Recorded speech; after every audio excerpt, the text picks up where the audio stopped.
नमस्कार प्रिय दर्शकों, एक बार और आपका स्वागत है हमारे YouTube चैनल 20 प्रयोजन में। प्रिय दर्शकों, आज का जो प्रसंग है बड़ा ही ज्ञानवर्धक और मोटिवेशनल प्रसंग है। प्रिय दर्शकों, नाग ने बताया कि शादी के बाद ही भाइयों के बीच में बंटवारा क्यों होता है। चलिए शुरू करते हैं प्रिय दर्शकों आज की ये प्यारी सी कहानी और प्यारा सा वीडियो। लेकिन उससे पहले आप हमारी कहानी में खो जाएं, अगर आप हमारे चैनल पर पहली बार आए हैं तो चैनल को सब्सक्राइब ज़रूर कर लीजिएगा, बेल आइकन को प्रेस कर लीजिएगा, अच्छे कमेंट करिएगा ताकि आपको हर आने वाली वीडियो का नोटिफिकेशन मिलता रहे। एक बार की बात है, एक नाग और एक नागिन एक पहाड़ पर बैठे थे तो नागिन कहने लगी, हे स्वामी, आज मेरे मन में 2 प्रश्न है। आप दोनों प्रश्नों का उत्तर बता करके मेरे मन को संतुष्ट करने की कृपया करें। वही नाग कहता है, प्रिय, ठीक है, तुम अपने दोनों प्रश्न बताओ, मैं तुम्हारे दोनों प्रश्नों के उत्तर दे करके तुम्हें संतुष्ट करने का पूरा प्रयास करूंगा। वही नागिन कहती है, स्वामी, मेरा पहला प्रश्न है कि शादी के बाद ही भाइयों के बीच में बंटवारा क्यों होता है। मेरा दूसरा प्रश्न है कि शादी के बाद भाई को बहन क्यों बुरी लगने लगती है। तभी नाग कहता है, हे प्रिय, तुम्हारे दोनों ही प्रश्न बहुत ही महत्वपूर्ण है। मैं तुम्हें तुम्हारे दोनों प्रश्नों के उत्तर एक छोटी सी कहानी के माध्यम से दूंगा।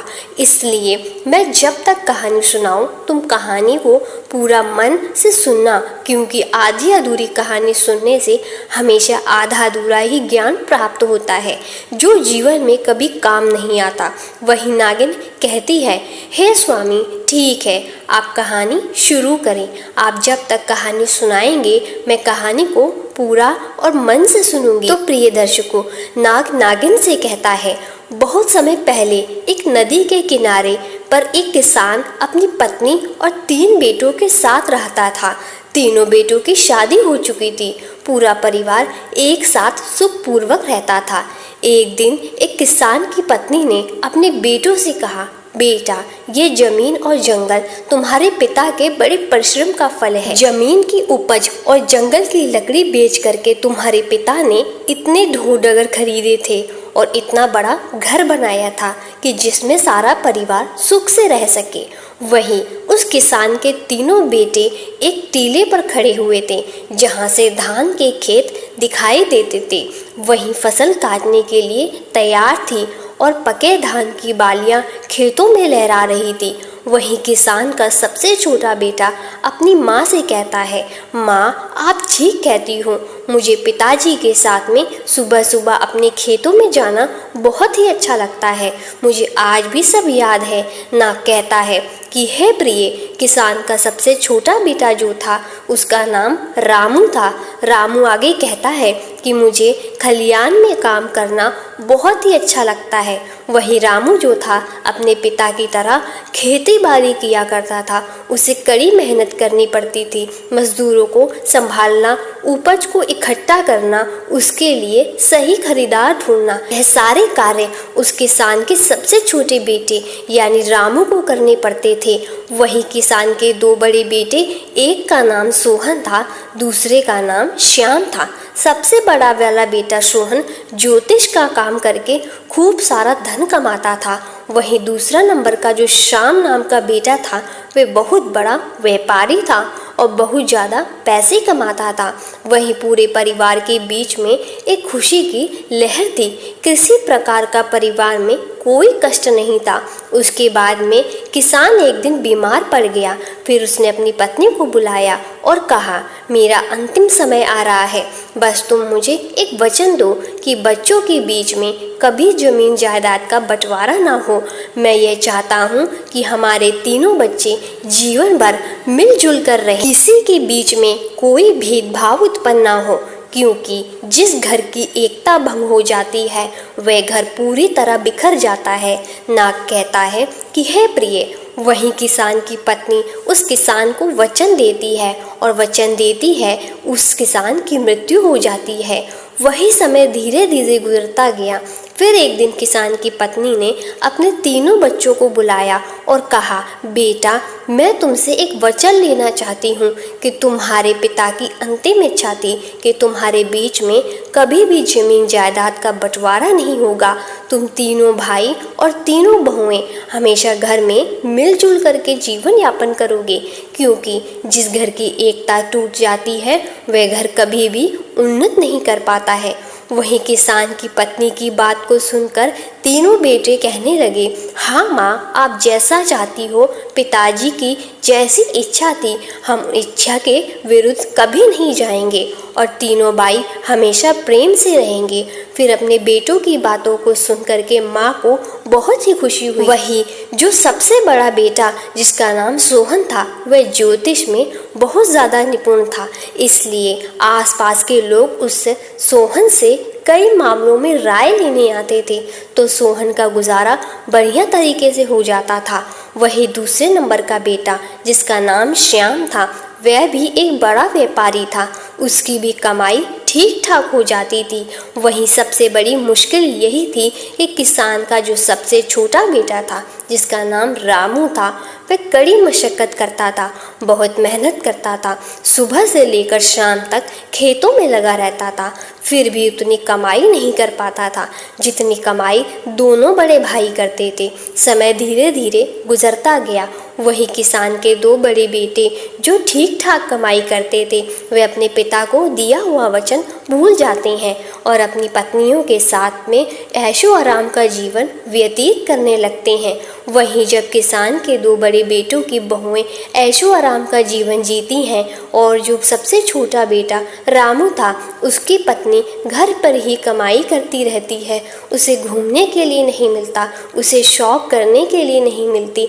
वहीं जब वह अपने बड़े जेठ और अपनी जेठानी को देखती थी तो उसका हृदय दुखी होता था कि हम तो पिता के वचनों का पालन आज भी कर रहे हैं, लेकिन हमारे बड़े दोनों जेठ और दोनों जेठानी ऐशो आराम का जीवन जी रहे हैं। नाग कहता है, हे प्रिय, वही किसान का सबसे छोटा बेटा जो रामू था, एक दिन उसकी पत्नी जब बहुत ज़्यादा दुखी हो गई और जब बहुत ज़्यादा रामू घर वापस आया तो उससे कहने लगी कि मेरे भाई के यहाँ से चिट्ठी आई है, उसने हमें अपने घर पर बुलाया है, हमारे आपके लिए न्योता भेजा है।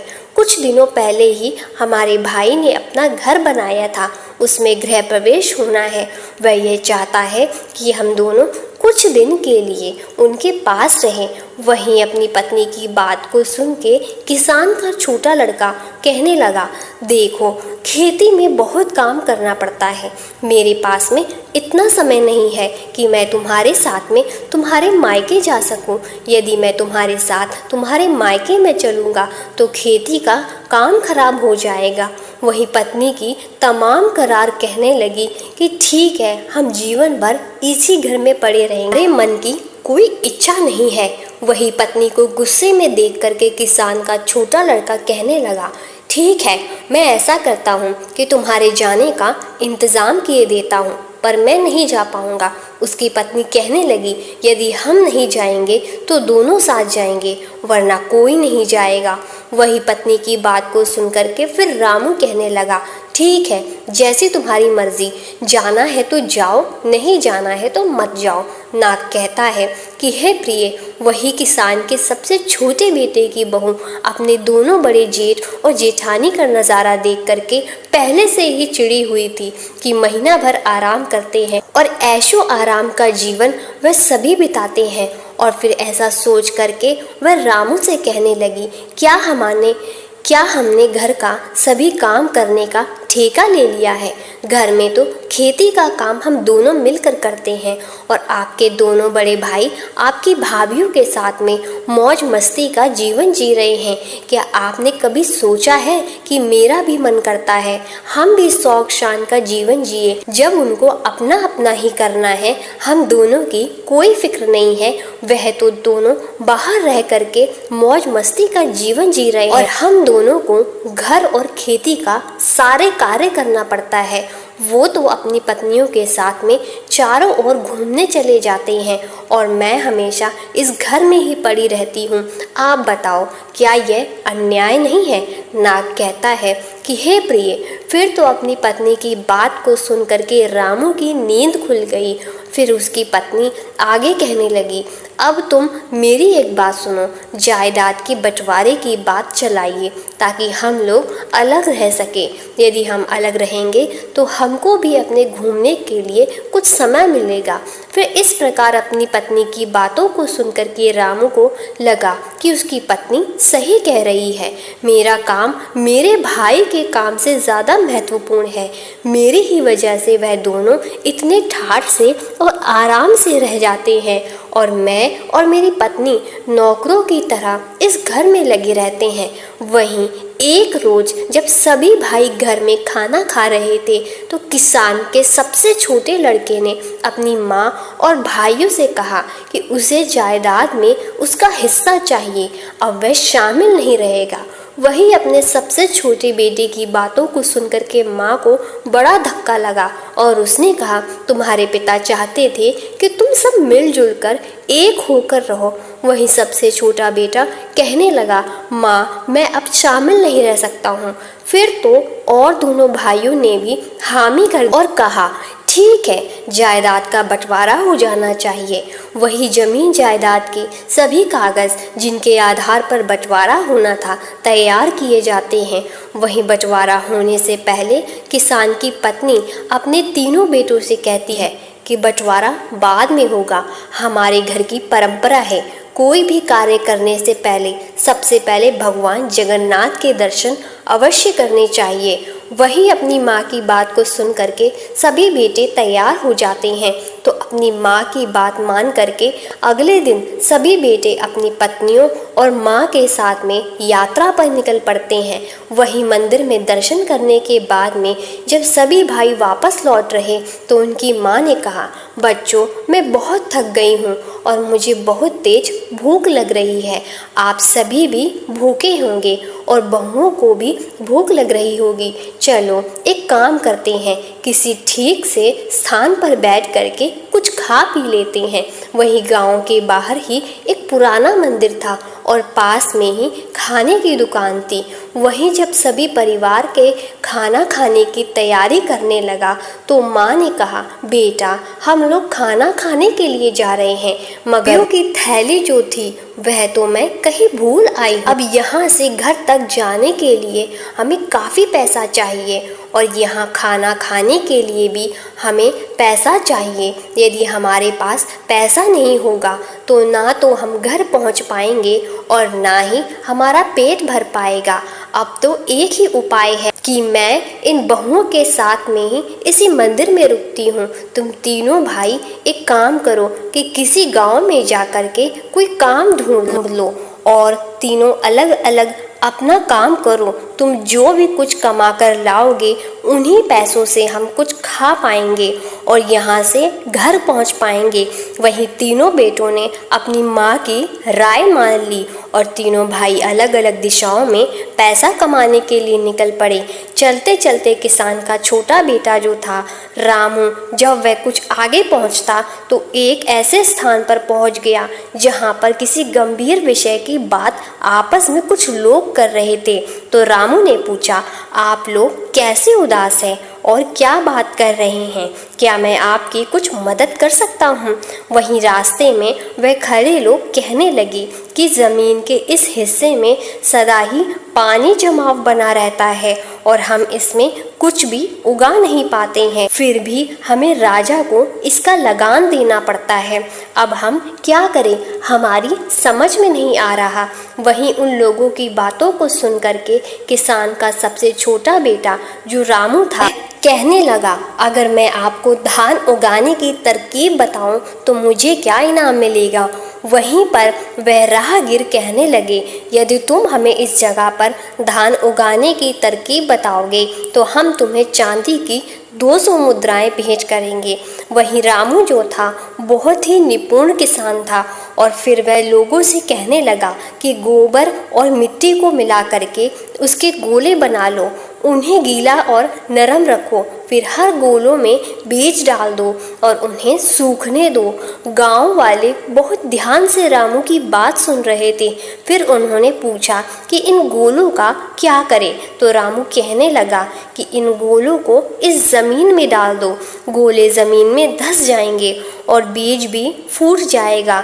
वहीं जब गांव वालों ने रामू के द्वारा बताए गए उपाय का पालन किया तो उस बंजर जमीन में बीज अंकुरित हो गए।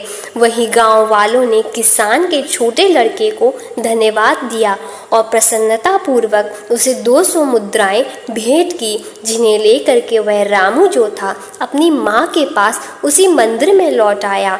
इधर चलते चलते किसान का जो दूसरा नंबर का बेटा श्याम था, वह भी घूमते घाम एक ऐसे स्थान पर पहुंच गया जहां पर उसने पेड़ के नीचे बैठे हुए एक व्यक्ति को देखा जो काफ़ी दुखी लग रहा था। वही श्याम ने पूछा, आपको किस बात की चिंता है? आप उदास दिखते हो, क्या मैं तुम्हारी किसी काम आ सकता हूँ? तो वह राहगीर कहने लगा कि हम 4 भाई हैं। मृत्यु से पहले हमारे पिता ने अपनी सारी संपत्ति हम चारों में बांट दी थी, लेकिन एक काली बिल्ली थी जिसे बांटना बहुत मुश्किल था। फिर हम सब ने फैसला किया कि बिल्ली हम सबके साथ ही रहेगी। वही चारों भाइयों ने उस बिल्ली की एक एक टांग को बांट लिया। वही एक दिन वह बिल्ली जो थी छत से नीचे गिर गई और उसकी वही टांग टूट गई जो मेरे हिस्से में आई थी। वही मैंने उस बिल्ली की उस जख्मी टांग पर तेल लगा करके उस पर पट्टी बांध दी। वहीं उस बिल्ली को आँच अच्छी लगती थी, इसलिए वह चूल्हे के पास जा कर के और सो गई।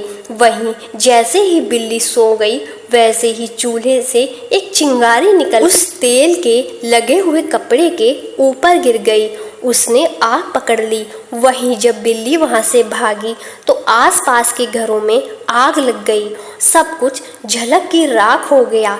वहीं पड़ोसियों ने सारा दोष मेरे सर पर मर दिया कि बिल्ली की टांग, जिस टांग से आग लगी है वह टांग मेरे हिस्से में थी।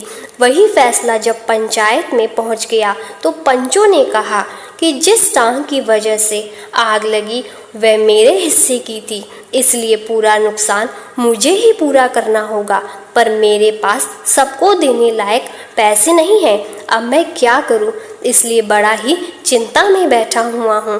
वहीं उस व्यक्ति की बात को सुन करके किसान के दूसरे नंबर का बेटा, जिसका नाम श्याम था, वह कहने लगा, तुम चिंता मत करो, यदि मैं तुम्हारी समस्या का समाधान कर दूं तो तुम मुझे क्या दोगे? तो वह राहगीर कहने लगा, यदि तुम मेरी समस्या का समाधान कर दोगे तो मैं तुम्हें सोने के 4 से सिक्के दूंगा।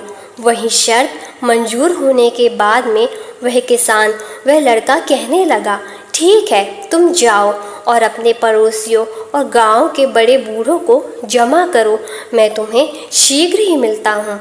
वही किसान के बेटे की बात को सुन करके वह राहगीर जो था अपने गांव के सभी व्यक्तियों को बुला लाया और वहां पर भीड़ जमा हो गई।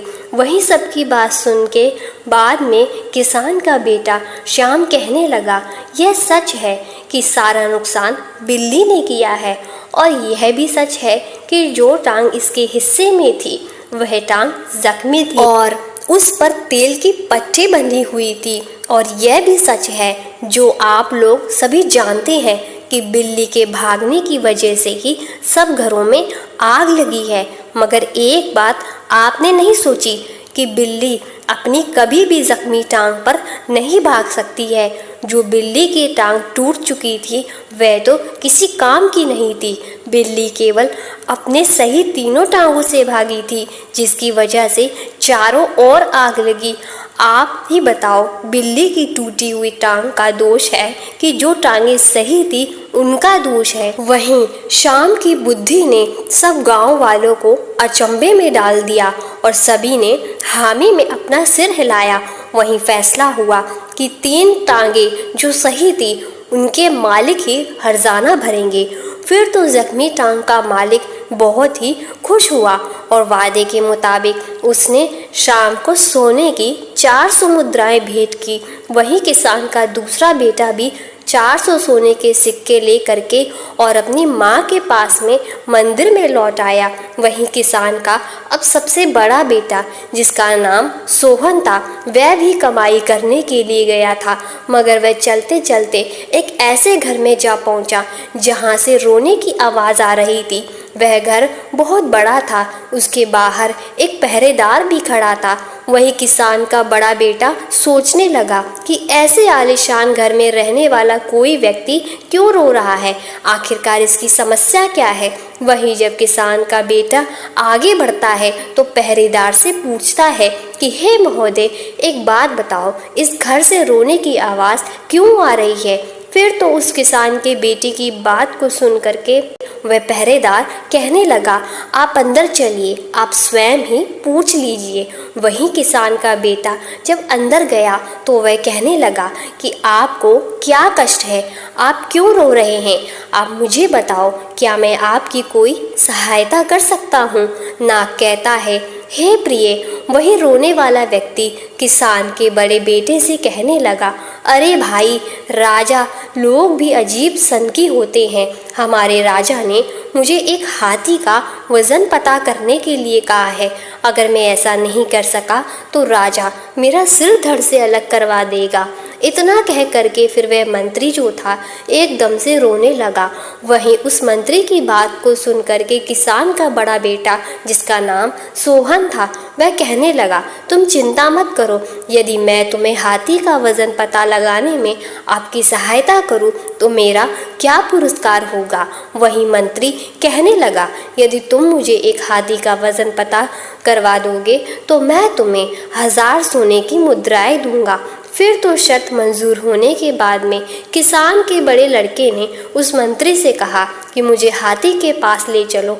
और फिर जब वह हाथी के पास पहुंच गया तो उस मंत्री से कहने लगा कि इस हाथी को एक नदी के पास ले चलो जहां पर काफ़ी नौकाएं हो। बड़े किसान के लड़के के कहने के मुताबिक जब वह मंत्री हाथी को नदी के किनारे ले गया तो किसान के लड़के ने नाव वाले से कहा कि इस हाथी को नाव में खड़ा करे।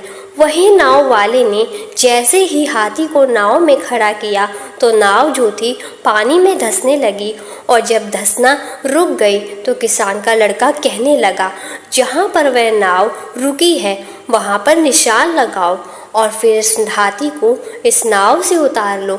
वही किसान के लड़के की बातों को सुन करके नाव जहाँ पर रुकी थी वहाँ पर निशान लगा दिया और उस हाथी को नौका से बाहर निकाल लिया। वही पुनः किसान का लड़का कहने लगा, अब इस नाव में इतने पत्थर भरो कि जब यह नौका उसी निशान तक पहुँच ना जाए। फिर उस किसान के लड़के की बातों को सुन करके सभी ने बड़े बड़े पत्थर उस नाव में भर दिए। जब नाव उस निशान पर पहुंच गई जहां पर हाथी के वजन से पहले रुकी थी तो फिर किसान के लड़के ने कहा, अब पत्थर डालना बंद करो और इस नाव से पत्थर बाहर निकाल लो और इन पत्थरों को तौल लो। जितना वज़न इन पत्थरों का होगा उतना ही वज़न इस हाथी का होगा। नाग कहता है, हे प्रिय। वह मंत्री जो था इस प्रकार अपने हाथी का वज़न जान करके बहुत ही खुश हुआ और शर्त के मुताबिक उसने उस किसान के बड़े बेटे सोहन को 1000 स्वर्ण मुद्राएं भेंट की। वही सोहन उन मुद्राओं को लेकर के अपनी माँ के पास उसी मंदिर में लौट आया। नाग कहता है, हे प्रिय। इस प्रकार सभी भाई जब धन कमा करके मंदिर में लौट आए तो सभी ने बड़े ही प्रेम से खाना खाया और दुकान वाले का इतना पैसा बना कि तीनों भाइयों ने जो पैसा कमाया था वह सारा उस खाने में चला गया। केवल उनके पास में उतना ही पैसा बचा जिससे वह खर्च करके अपने घर वापस आ सके। वहीं जब किसान की पत्नी अपने बच्चों और बहुओं के साथ में घर वापस आई तो उसने उन रुपयों वाली थैली एकदम से निकाल करके अपने बेटों के सामने रख दी और कहा, मैंने जानबूझ करके इस थैली को छुपा लिया था ताकि मैं तुम्हें समझा सकूं एकता में कितनी शक्ति होती है, क्योंकि तुम तीनों भाइयों ने मिलकर जो भी धन कमाया था उस धन को इकट्ठा करके ही हम लोगों को खाना मिला और बचे हुए पैसों से हम अपने घर आ सके। यदि तीनों भाई मिल करके एक जगह कमाई एकत्रित नहीं करते तो आज हम ना पेट भर के खाना खा पाते और ना ही वापस घर लौट पाते। इसलिए हमेशा ध्यान रखना, जब तक झाड़ू बंधी है तब तक उससे सफाई हो सकती है, जब तक उसकी सीख बिखर जाती है तो फिर झाड़ू किसी काम की नहीं रहती। इस प्रकार जब तक तुम तीनों के अंदर एकता का भाव रहेगा तब तक इस घर की उन्नति होती रहेगी, और जिस दिन बंटवारा हो गया उस दिन इस घर की उन्नति रुक जाएगी। इसलिए तुम्हारे पिताजी ने मरने से पहले मुझसे वचन लिया था कि मैं तुम तीनों बच्चों के अंदर कभी बंटवारा ना होने दूं। ना कहता है कि हे प्रिय, इस प्रकार किसान की पत्नी की बातों को सुनकर के किसान के तीनों बेटे एक दूसरे के गले लग गए और भविष्य में कभी भी अलग ना होने का संकल्प लिया और यह वचन लिया कि तीनों बहुएं एक साथ रहेंगी, एक ही हिसाब से रहेंगी। तीनों भाई जो कमाएंगे उनको एक जगह एकत्रित करेंगे और फिर एक साथ बैठ करके निर्णय करेंगे कि हमें क्या काम करना चाहिए। किसी के साथ में कोई भेदभाव नहीं किया जाएगा। ना कहता है हे प्रिय, तुम्हारा पहला प्रश्न था कि शादी के बाद ही भाइयों के बीच में बंटवारा क्यों होता है, तो समझ लो। अक्सर लोग कहते हैं कि बंटवारा बहुओं की वजह से होता है, तो ऐसा नहीं है। बंटवारे की नौबत इसलिए आती है कि जब दो भाई ज़्यादा कमाते हैं और एक भाई कम कमाता है तो ज़्यादा कमाने वाले भाई अपनी पत्नी के साथ में ऐशो आराम का जीवन जीना शुरू कर देते हैं, और जो भाई कम कमाता है उसकी अहमियत नज़रों में कम कर देते हैं। वहीं जब कम कमाने वाले भाई की पत्नी यह सब अपनी आंखों से देखती है कि हम दोनों दिन रात मेहनत करते हैं फिर भी हम शान से नहीं रह पाते हैं, जबकि घर की जिम्मेदारी हम निभाते हैं, सबका सम्मान भी करते हैं, फिर भी हमारे जेठ हमेशा राजसी ठाट बाट में हुक्म चलाते हैं और कभी घर के काम में हाथ नहीं बटाते। बस यही बात एक स्त्री को बुरी लगती है और फिर वह अपने पति से कहती है कि जब हमें मेहनत मजदूरी करके ही रहना है तो साझे में क्यों रहें। जो हमारे जेठ अपनी स्त्री के साथ में मौज से रह रहे हैं, हम दिन रात मेहनत करते रहें, इससे अच्छा तो हम अलग होकर रहें। कम से कम जो कमाएंगे वह हमारा होगा और हम भी अपनी मर्जी से शौक शान कर सकेंगे। ना कहता है कि हे प्रिय, बस यहीं से भाइयों के बीच में दरार पड़ना प्रारंभ हो जाती है और बंटवारा होकर ही रहता है। वही भाइयों के बंटवारे को रोकने में माँ बाप का बड़ा हाथ होता है। यदि माँ बाप इस बुद्धिमान माँ की तरह अपने बच्चों में संस्कार डाले कि चाहे कोई कम कमाए या ज़्यादा कमाए, सभी भाई अपनी अपनी कमाई एक जगह एकत्रित करें, फिर जो भी करना है सभी भाई बैठकर एक निर्णय लें और फिर काम करें। साथ ही सभी बहुओं को एक बराबर जीने की स्वतंत्रता दें। यदि घर में ऐसा होगा तो इस बुद्धिमान माँ के बच्चों की तरह घर में कभी बंटवारा नहीं होगा। साथ ही ये 5 बातें सभी भाई और उनकी पत्नियों को हमेशा गुप्त रखनी चाहिए, जिससे परिवार की एकता हमेशा बनी रहे। यह 5 बातें हमेशा परिवार को टूटने से बचाती है। नंबर 1, यदि किसी भाई को कभी भी धन की हानि हो या उसका धन बर्बाद हो जाए तो यह बात को किसी अन्य को ना बताए। धन ऐसी चीज़ है जो इंसान का बल होता है, और जब लोग को यह पता चलता है कि इनके पास में धन नहीं है तो वह आपका सम्मान करना बंद कर देते हैं और आपकी प्रतिष्ठा धूमिल कर देते हैं। धन हानि पर लोग कभी मदद नहीं करते बल्कि आपका उपहास उड़ाते हैं। इसलिए धन का आना या धन का जाना दोनों ही बातें हमेशा सभी भाइयों को खुद तक रखनी चाहिए, अपने परिवार तक रखनी चाहिए। कभी भी किसी भी भाई को अपने भाई की कोई भी धन संबंधी बात किसी दूसरे के साथ में साझा नहीं करनी चाहिए। नंबर 2, अपने भाई के दुख या राज की बातें कभी दूसरों को ना बताएं।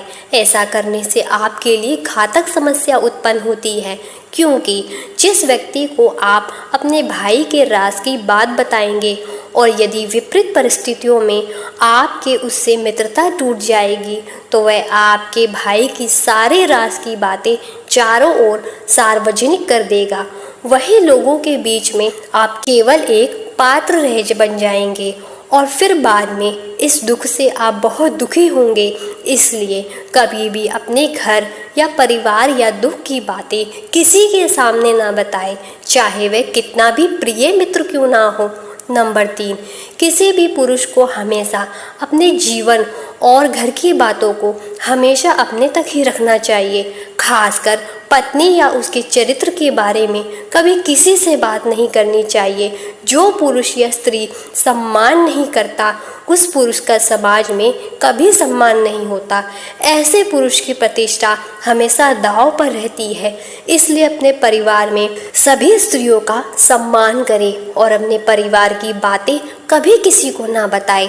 नंबर 4, यदि कभी भी आपके भाई कहीं अपमान हो जाए तो यह बात कभी किसी के साथ में साझा ना करें, क्योंकि हर समय समान बने रहना ही व्यक्ति को आगे बढ़ाता है।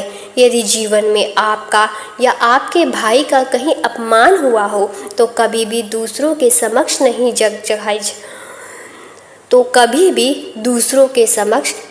जाहिर करना चाहिए, क्योंकि ऐसा करके आप अपना सम्मान स्वयं ही गिराने का कारण बनते हैं। इससे भाइयों के बीच में फूट पैदा होती है। नंबर 5, यदि आप या आपका भाई किसी के द्वारा ठगे गए हो या किसी ने धोखा दिया हो तो यह बात सभी भाइयों को अपने तक ही रखनी चाहिए। अपनी ही ठगी का जिक्र करने का मतलब है कि आप अपना मखौल खुद ही उड़ाते हैं। यदि आप ऐसा करेंगे तो लोग आपको मूर्ख समझेंगे। इसलिए कभी भी किसी भाई को ऐसा नहीं करना चाहिए। यदि आपके भाई को किसी भी काम में धोखा दिया है तो कभी भी परिवार की बातें दूसरों के सामने जाहिर ना करें। इससे भाइयों के बीच में फूट पैदा होती है। नाग कहता है कि हे प्रिय, वही तुम्हारा दूसरा प्रश्न था कि यदि शादी के बाद भाई को बहन बुरी क्यों लगती है, तो समझ लो, भाई बहन का रिश्ता दुनिया का सबसे अनोखा रिश्ता है। इस रिश्ते में दरार है तो भरपूर प्यार भी है। जहाँ बहन हमेशा भाई का साथ देती है तो वहीं भाई भी हमेशा बहन की रक्षा करता है।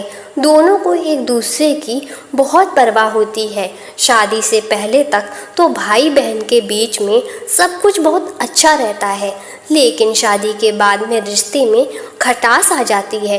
कई बार ये मनमुटाव इतना बढ़ जाता है कि भाई या बहन जीवन भर एक दूसरे की शक्ल देखना भी पसंद नहीं करते। तो इसलिए समझ लो, 5 कारणों से हमेशा भाई बहन के रिश्ते हमेशा के लिए खराब हो जाते हैं। नंबर 1, भाभी की नाराज़गी।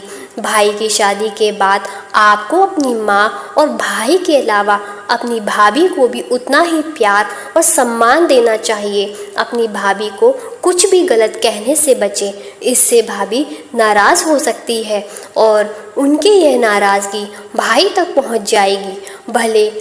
भाई भले ही कुछ ना कह पाए, लेकिन वह आपसे थोड़ी दूरी अवश्य बना लेगा। नंबर 2, बहन को नज़रअंदाज करना। जिस तरह भाभी के प्रति अच्छा व्यवहार भाई का दिल जीत लेता है, उसी तरह अगर बहन शादीशुदा है तो भाई को उसे नज़रअंदाज नहीं करना चाहिए। इससे रिश्ते में दूरी आना संभव है। भाई का फ़र्ज़ है कि शादी के बाद भी भाई बहन को उतना ही प्यार दे जितना पहले देता था। अगर बहन की शादी नहीं हुई है तो भी बातों को समझे और उसके प्रति अपनी जिम्मेदारियां निभाए। नंबर 3, शादीशुदा ज़िंदगी में दखल देना। जो बहन अपने भाई की शादीशुदा ज़िंदगी में ज़रूरत से ज़्यादा दखल देती है और भाई बहन के बीच में कभी नहीं बनती, भले ही भाई या बहन शादीशुदा हो या कभी भी बहन को भाई की निजी ज़िंदगी में दखल नहीं देना चाहिए। यदि बहन के द्वारा ऐसा किया जाता है तो समझ लो, रिश्ते निश्चित ही खराब हो जाते हैं। नंबर 3, रिश्तों में औपचारिकता। कई बार बचपन से लेकर शादी तक भाई बहन के एक दूसरे के बेहद औपचारिक रहते हैं, लड़ते झगड़ते हैं, बात बात पर एक दूसरे का मजाक बनाते हैं, साथ ही रूठते मनाते भी हैं। लेकिन कुछ भाई बहन के शादी के बाद रिश्ते को केवल औपचारिक रूप से निभाते हैं। इससे भाई बहन का रिश्ता खराब हो जाता है। बेहतर है कि बीच बीच में एक दूसरे का हाल चाल जानते रहे और बचपन की यादों को ताज़ा करते रहे। नंबर 5, ताना मारने की आदत। कई भाई बहनों का रिश्ता जीवन भर के लिए सिर्फ इसलिए खराब हो जाता है क्योंकि बहनें हमेशा भाई को हर वक्त ताना देती रहती हैं। दरअसल शादी के बाद भाई के व्यवहार में थोड़ा बदलाव आ जाता है क्योंकि भाई का भी अपना परिवार है, उस माहौल में रहना ही पड़ता है। इसलिए हर बात का ध्यान दे इसलिए हर बार ताना देना कि अब भाई पहले जैसा नहीं रहा, बदल गया है। यदि बहन भाई के बारे में हमेशा ऐसा ताना मारेगी तो निश्चित ही रिश्ते में दूरी बढ़ने लगेगी और रिश्ते खराब हो जाएंगे। इसलिए कभी भी बहनों को भाई के निजी जीवन में दखल नहीं देना चाहिए, तभी भाई बहन का प्यार हमेशा बना रहता है। फिर कहानी सुनाने के बाद में नागिन का मन प्रफुल्लित हो गया। प्रिय दर्शकों, हमारी आज की कहानी, आज का वीडियो यही समाप्त होता है। हम उम्मीद करते हैं कि आपको यह कहानी पसंद आई होगी और आप इससे ढेर सारी प्रेरणा लेंगे। मिलते हैं अगली ज्ञान चर्चा के साथ अगले वीडियो में। तब तक के लिए नमस्कार, धन्यवाद।